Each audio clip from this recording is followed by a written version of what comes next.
salaam gars yi Tange Tandian dafa wax ni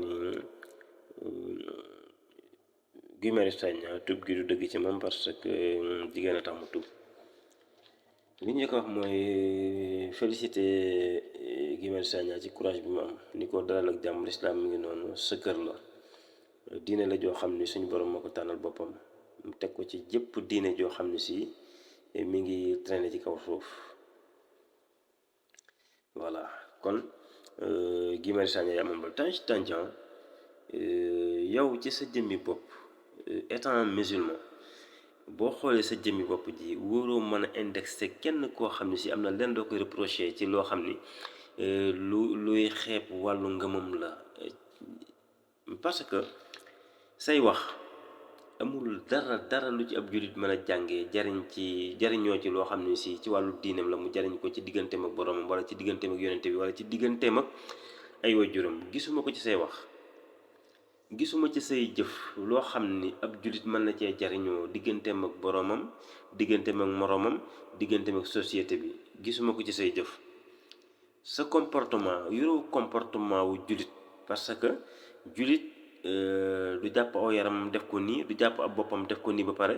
di mel ni jinne ci kanam nit ñi nga xam ni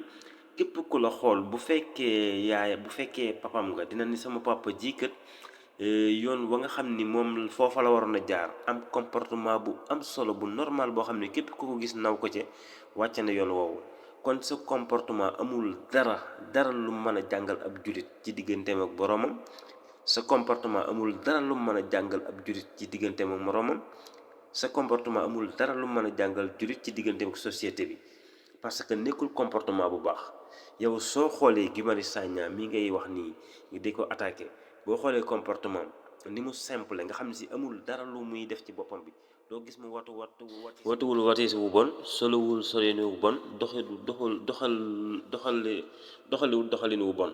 te comportement koo gis naw ko ci parce que comportement bu sérieux la boo xam ni mën naa dugg ci comportement boobu noonu ak fu nekk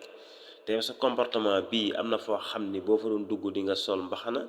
wala nga changer comportement aslaf mais moom nag soxlawul loolu ni mu mel naturellement foofu lay dem fépp fu mu nekk naturellement bu doon aj màkka noonu la fay demee faneen fu mu mën dem ci àdduna foofu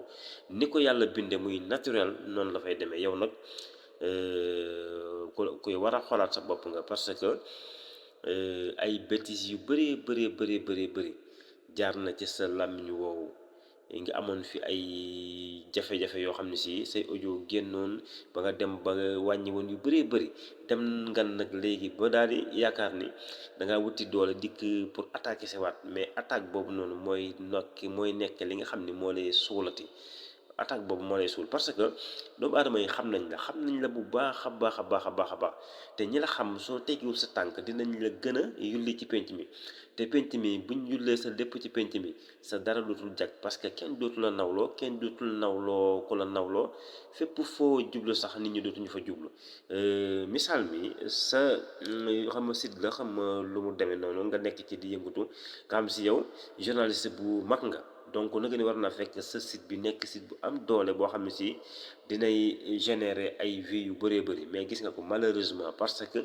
ki ko yor moo saful xorom nit ñi moom la nit ñi bëggut a teg bët moom la nit ñi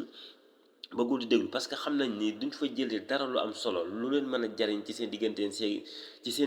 ak seen borom wala lu leen mën a jariñ ci seen diggante ak société bi wala lu leen mën a jariñ ci seen diggante ak seen morom kon loolu lan dafa nit ñi di wuti moo tax bu la yaboo nga tëj ko bu dee moomoo ko kaneen na ko moom sa grand frère bu ko yabu mu tëj ko wala mu retiré la ci anti kaneen ko saf xorom ku nit ñi di safoo di séentu ci moom wax yu am jariñ nekk wax yu am qualité pour système boobu mën a relancer wu waat